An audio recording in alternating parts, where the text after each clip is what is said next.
heard the phrase, beauty for ashes, and I wondered what that meant, so I did some research.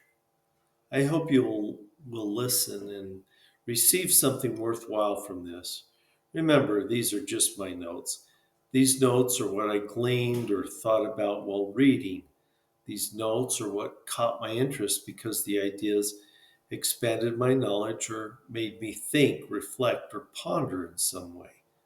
This video might inspire you to research some other phrase that has caught your attention. It is my hope that you will search information and ideas to help you to become a better person. The more you read, the better you'll think. And the better you think, the more you'll be able to face life's challenges successfully. 2 Samuel 13:19 says, Then Tamar put ashes on her head and tore her robe of many colors that was on her, and laid her hand on her head, and went away crying bitterly. It was customary for the people of this time to sit in ashes and or cover themselves with ashes to express pain, loss, and suffering. One of the most influential books of the Bible is Isaiah.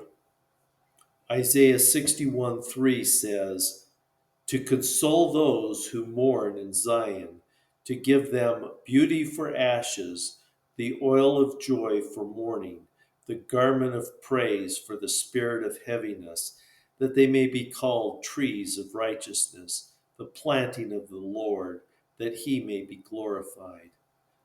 Isaiah said that God will give us beauty for those ashes. If you have grief, you sit in a metaphorical pile of ashes. There's nothing beautiful about these ashes. At the time when the book of Isaiah was written, the nation of Israel was in a state of captivity, and the people were heavily oppressed by their rulers. Isaiah reminded them that God is merciful and that he had future blessings for them. Beauty for ashes is a promise of delivery from painful experiences with something beautiful resulting from it. In life, we have to remember that spring is coming, happiness is coming. In many cases, all we do is have to wait. God does not leave us in the ashes. If we let the atonement work in our lives, we can raise from despair, grief, heartache, pain, and tragedy. The Son of God makes that possible. The atonement can lift us up in beauty from our ashes. We look at Christ's scars because they are evidence of what he did for us. Your scars will be part of the story too. You get burnt by life's experience, that leaves you in a pile of ashes. But God can replace those bitter ashes with something beautiful. Like Israel, what we believe about God doesn't normally match up with our life. This mismatch can create a gap between expectations and actual experience. This can lead to great disappointment. We ask, how do you explain death and suffering in a world if there's an all-powerful, loving, and just God? For some reason, we think things should work out the way we want, but we end up being disappointed and disillusioned.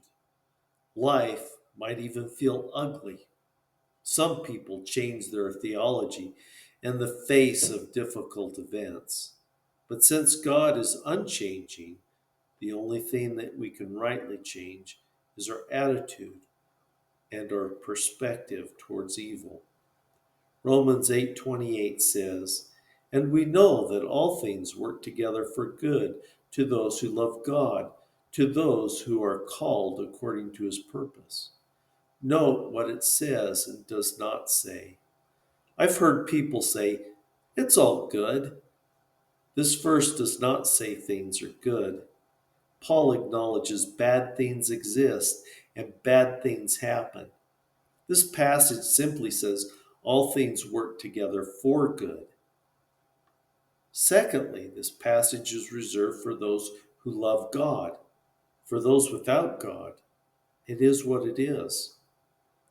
What this passage says is that God turns all things, even evil events, into profit. This makes little sense to those with an earthly mindset. Those with an eternal perspective see things differently. Often, tough things are tough to accept. When we stare evil in the face, it's difficult to believe that there is a good future. We say hindsight is 2020 when we can see what should have been obvious. But when we are caught up in the moment, the obvious is impossible to see. Take the ultimate defeat, death. From an earthly perspective, death is the end to everything that we are. But for those that believe, it is a blessing. Without death, we would be stuck in our bodies, separated from an exalted future with God. Tasting the bitter in all its form is a deliberate part of the great plan of life. This consequence of the fall was not a terrible mistake. Rather, it gives mortality its profound meaning. They taste the bitter that they may know to prize the good. Each of us tastes the bitter ashes of life from disappointment, neglect, sin, and sorrow.